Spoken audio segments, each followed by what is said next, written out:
Kim Pao, muntik na namang maibuko ni Direk Chad. Alamin kung ano na naman itong pasabog ni Direk.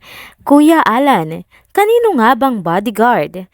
Kim Pao, kahit magkahiwalay na ng lugar, nag-uusap pa din kung ano ang susuot? Paulo Avellino, niyaya na si Kim Chu magpakasal. Pinagsigawan na sa social media. Tara at pag-usapan natin ito.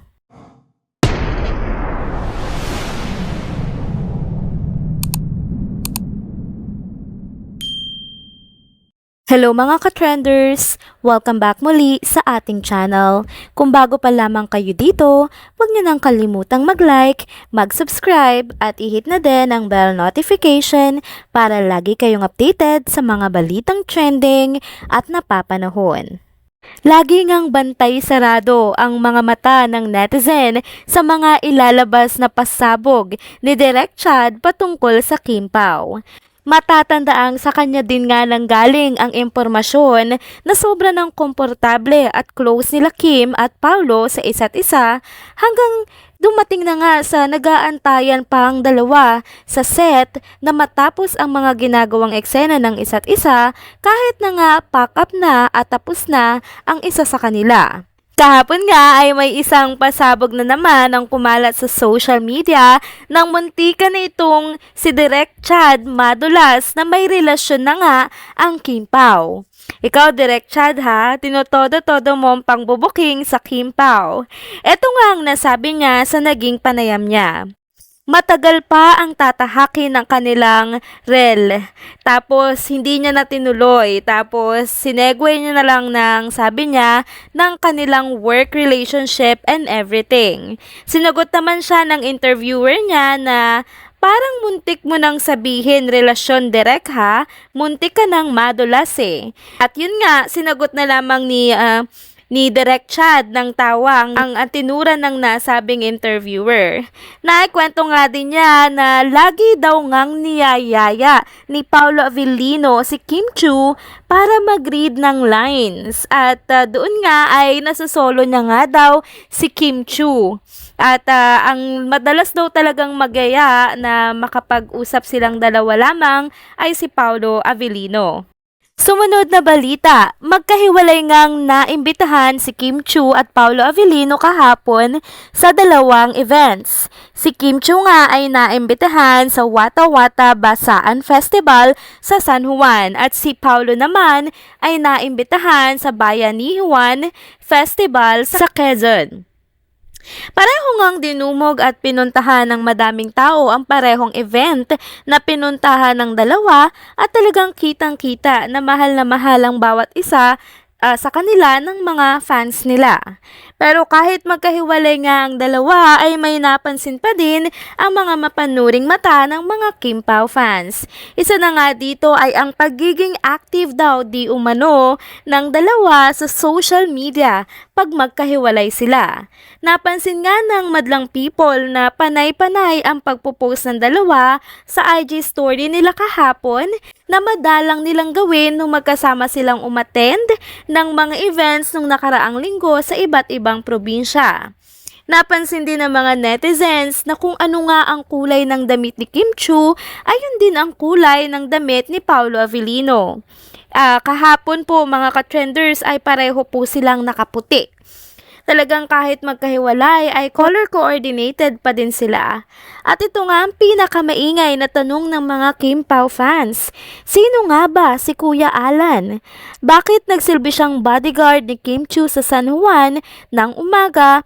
Tapos, nandun din siya at nagsilbing bodyguard din kay Paulo Avellino sa Quezon nung kinagabihan na. Anong ibig sabihin nito? Nagsishare na din ba sila ng bodyguards ngayon? Ito ba ang pampromo lang at walang malalim na relasyon? Isa pa ngang lumutang sa social media at umakit sa mata ng mga Kim Pao fans ay ang pagpo-post ni Paulo Avellino ng pasimpleng parinig kay Kim Chu sa kanyang Facebook account. Hindi nga malinaw hanggang ngayon kung si Paulo nga ang nagmamanage ng Facebook account na ito, pero kung hindi man siya ay for sure bawat ipopost doon sa page na yon ay may approval man lamang niya. Nakalagay nga sa post ang picture na kuha sa isa sa mga eksena eksena ng What's Wrong with Secretary Kim Philippine adaptation na makikitang propose nga si Brandon kay Secretary Kim na parehang ginanapan ng dalawa sa nasabing serye. Nilagyan niya nga ito ng caption na Will you ... question mark. Inulan nga ito ng napakadaming komento mula sa Kim Pao fans na kilig sa parinig na ito ni Paolo kay Kim. Kasalukuyan ngang may 2.2 thousand comments na ito at nasa 266 shares na din itong post ni Paolo na ito.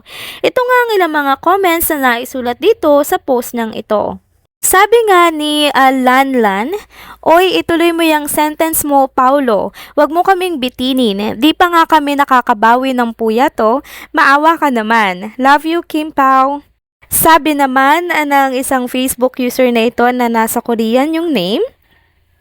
Yes, Pao. Sabi ni Kim Chu Avellino, manifesting namin yan, Pao, na forever na kayo. Matanda na kayo, pwede na. Huwag nang pakawalan, totohanin na, magdidiwang ang buong mundo. Hashtag Kim Pao. Sabi naman ni Mercy Ringdon Dakula, for Kim Chu, yes daw, ading Paolo Avellino, but please wag mong sasaktan si Kimi namin. Mahalin mo siya ng tunay at wag mo siyang paiiyakin. Sabi naman ni Iris Navarra Meniel Manden, Daddy Pao, yes na ang sagot in lahat. Kami ang magde-decide. Nasa tamang edad na kayo, wag mo nang pakawalan yan. Komento naman ni Liza Valdez, that would be a big yes in real life, Paolo. For now, just enjoy each other. We know Kim just came out from a relationship. You have waited for 12 years plus. Don't let it slip away.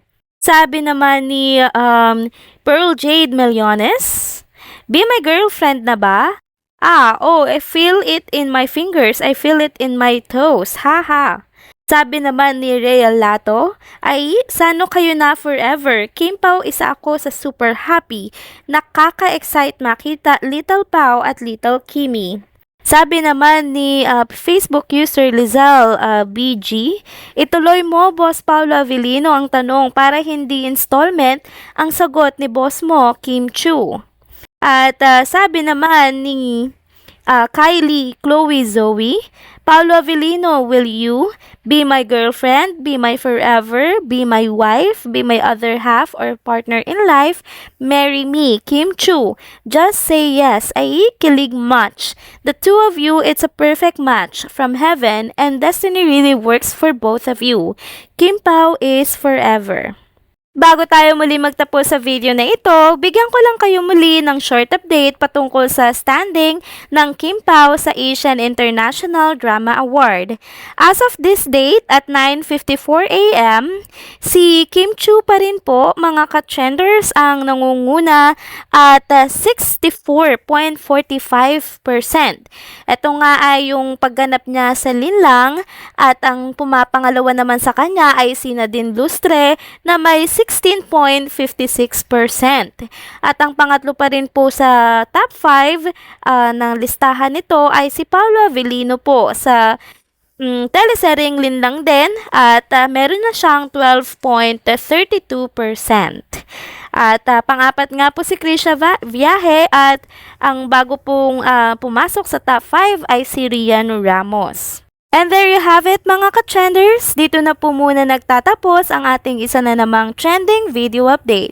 Salamat sa inyong pagsubaybay at pagsama sa akin hanggang sa dulo ng video na ito.